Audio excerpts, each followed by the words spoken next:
you in your area, which college are you from? Miami-Dade. Yeah, I would march myself right up to Eduardo Padron, the president, who I've known for many years, and tell him Dr. Cantor said to have a meeting with you and have you brainstorm about how you could get the resources you need to do this project. That's what I would do, and I know you have some Miami-Dade folks here, right? You have the civic... And you have some of the staff here from Miami-Dade on civic engagement and community-based learning. So I would start there because you've got resources right in the room. Yes.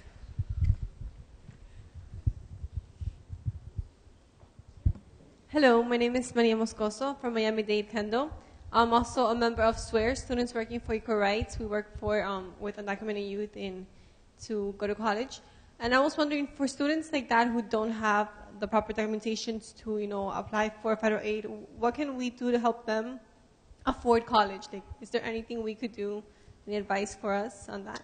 Yeah, I would say, first of all, reach out to the business community to help these students earn while they learn.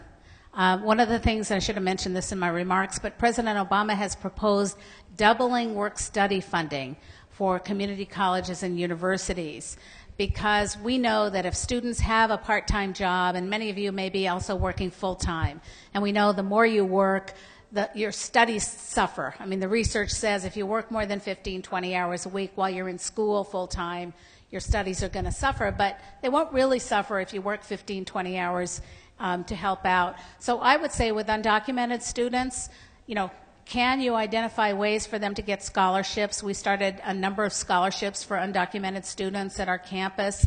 I'd do a second thing. I'd reach out to the business community and see if the business community could step up and provide some opportunities for internships and jobs. And then I'd march around to the local philanthropies and see what ideas they would have that would be systemic. Because a lot of it is one-on, one-off, one-on, one-off. You have a good idea, you go to somebody, you get something solved for today, but you don't have a system set up for tomorrow. So I'd ask you to think systemically. And there are lots of organizations that have devoted a lot of thinking to these problems.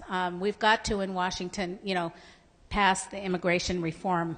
Hopefully that will pass. It is very frustrating to so many people.